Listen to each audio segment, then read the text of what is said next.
رسول الله صلی الله علیه وسلم د قیامت د علامونه یو علامه چې بیان کړل هغه دا دی چې الله جل جلاله با د مخ د ځمکې نه علم اوچت کی. بیا نبی علیه الصلاۃ والسلام فرمای الله علم د سینو اوچتای چې د خلقو د سینونه د علم راکاږي. الله چې علم د ځمکې نه اوچتای داغي د الله جل جلاله ترتیب بدای چې د مخ د ځمکې نه به علماء کرام اوچت کی، یعنی چې چا سه علم ورسه هغه به اوچت کی. د 5/5/2026 الله جل جلاله طرف ته زمونږ استاد د طرف نه تلون کې عظیم شخصیت د خیبر پختونخوا چې د حدیثو په درس په مسند باندې ورته چا کتل نو حضرت امام بخاری او که د فقه په نظر ورته چا کتل نو د وخت امام اعظم ابو حنیفه او که د تحقیق په نظر د حدیث د سند ورته چا کتل نو د وخت علامه ابن حجر اسقلانی او که د خطاب په میدان ورته چا کتل نو د وخت علامه ابن جوزی او که چا ورته د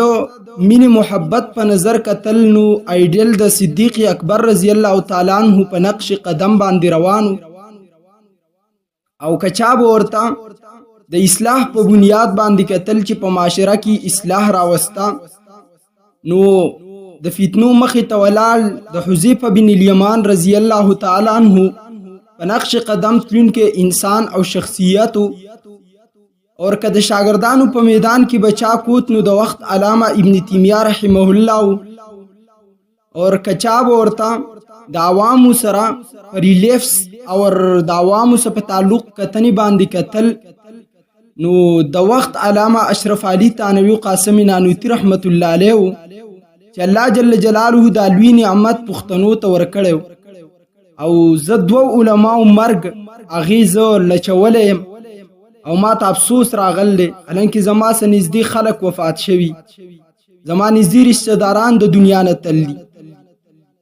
خو د دوه علماء په مرګ چې زما په زندګۍ کې راغله او اغیزه د دنیا نه بالکل مایوس نه امید کړم. یو دفاع د اهل سنت والجماعت چې چا کوله حضرت مولانا الشیخ رحیم الله حقانی صاحب دامت برکاتهم العالیه چې د حضرت الشیخ زینت المحدثین شیخ محمد ادریس رحمت الله علیه شهید رحمت الله علیه هغه شاګردو او دویم نمبر د حضرت شیخ زینت المحدثین والفقهاء حضرت اقدس شیخ محمد ادریس شهید رحمت الله